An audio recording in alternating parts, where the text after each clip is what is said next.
How's it going, guys? My name is Zach with the Movie Castle, and today we're going to be talking about Come Play. This movie came out around Halloween time in 2020, and I just saw it recently at the theaters. For those of you who don't know, maybe you're watching this review later, don't remember the crazy 2020 theater situation. Pandemic came, closed everything down.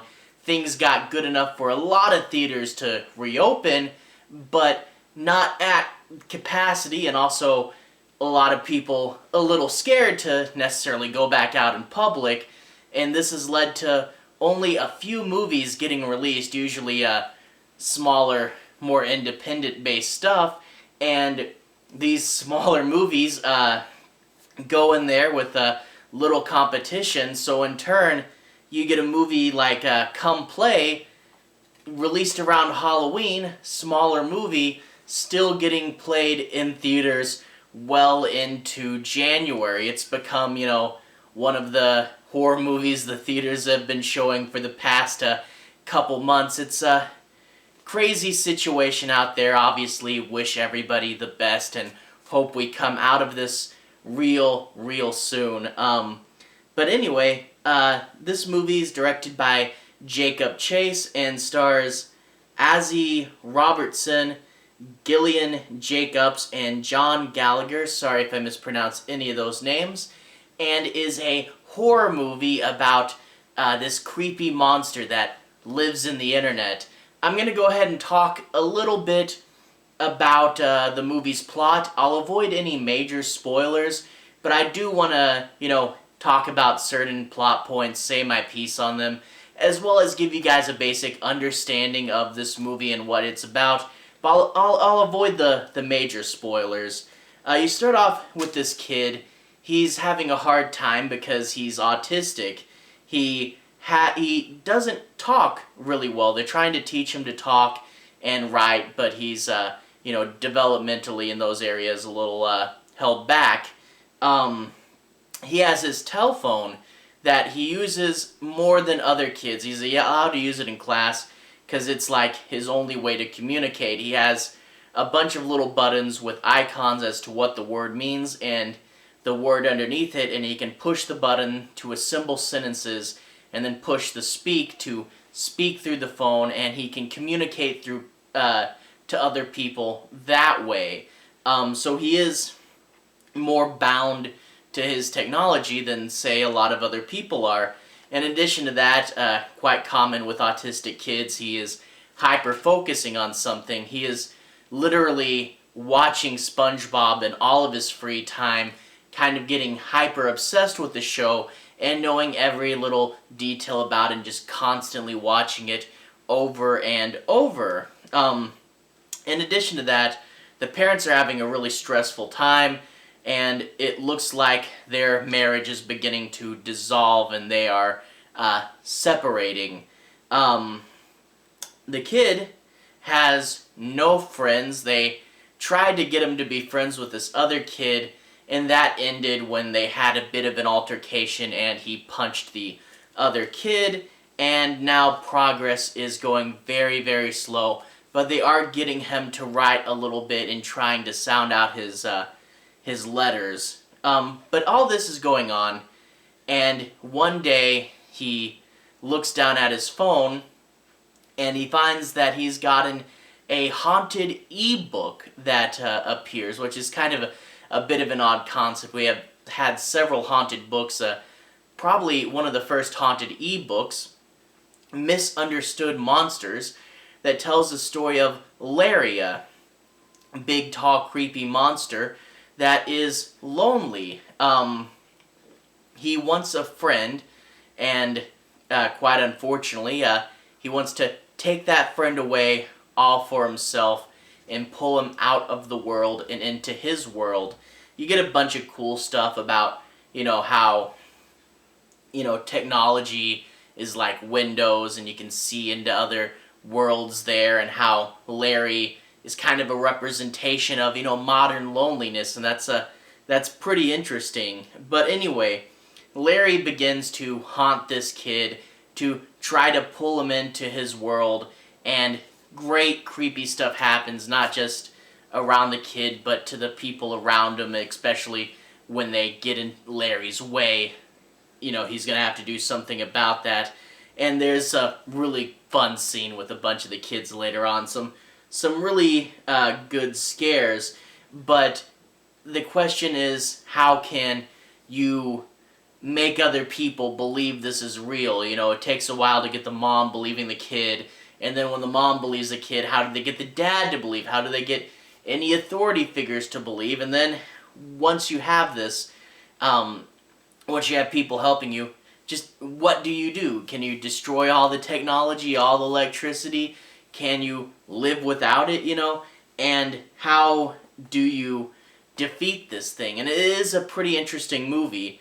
But I think the biggest thing with this movie is not everyone's going to buy into it. You get, first of all, the kid is obsessed with SpongeBob, and then you lead to some creepy scenes where, like, say, the monster will turn on a TV and show the kid SpongeBob to try to lure him in and make friends with him. There's even one scene where the monster gives the kid an actual yellow sponge as a gift to try to make friends with him.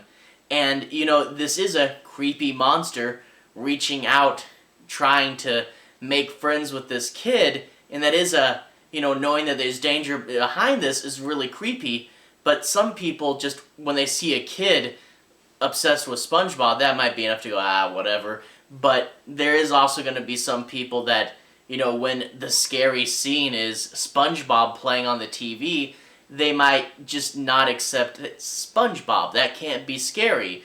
And when you think about what's behind it, though, it really is, but you're going to get a lot of people that just, this movie's premise won't collide with them, it won't work with them, They're going to hear a scary movie with SpongeBob in it, and a lot of people just aren't going to take the leap into this movie, aren't going to let the movie, show you what it has to offer. Just, they're not going to be able to accept a scary movie with SpongeBob. But really, you do get, a lot of people with autism, I've met quite a few, you really do get where they have very specific interest and, can really reach for something like this as a comfort object. And I found that this is real, and, using an actual, brand, I thought, makes it more real. I mean, they could have used a SpongeBob-like cartoon, and then, but then everyone basically know what it is, and it'd just be like, okay, ooh, why do that? I think using an actual brand, probably overall a good idea, making it seem more real, but it's going to be something not everyone accepts. Another thing I did like is there are a few kid characters in the movie, not just the main one, but there are several other kids, and they behave in very realistic kid ways. You gotta love these kid actors, even when, one's kind of the bully to him. They are pretty fleshed out, and there's some pretty good acting with the kids, but they also make the kids behave like real kids, get scared of stuff and be like, you can't do that, what are you doing? And they're also not incredibly smart, sometimes, especially with autism, they like to make them all like they're Rain Man or something. But this kid, he thinks something's going to come in from his door, and he has a little bucket of toys like this big, and he puts it down in front of the door to try to stop him, and you're like, kid, that is way too small, that's not going to hold the door shut. But I find that that's very realistic. People forget that kids think and act in their own way, and I felt that they really did get that down. But again, it's going to be something where some people go, why isn't this kid just handling this perfectly? Why does he do stuff like that? But I feel that part of the thing that kind of balances this out is this movie doesn't take itself super seriously. I mean, it tries to do its best, but it doesn't portray itself as like an A24 film, I feel that if this movie took itself that seriously, it really wouldn't work that well. But, to be a little more lighthearted about it, it kind of accepts, helps you accept that this is SpongeBob in a horror movie, It has a few jokes, and it knows first and foremost that it is a horror movie, and it works with that. Like I said, if this was trying to be an A24 film, it probably wouldn't work, and it helps that lighthearted atmosphere. But this really does have the feel of, say, a Blumhouse movie.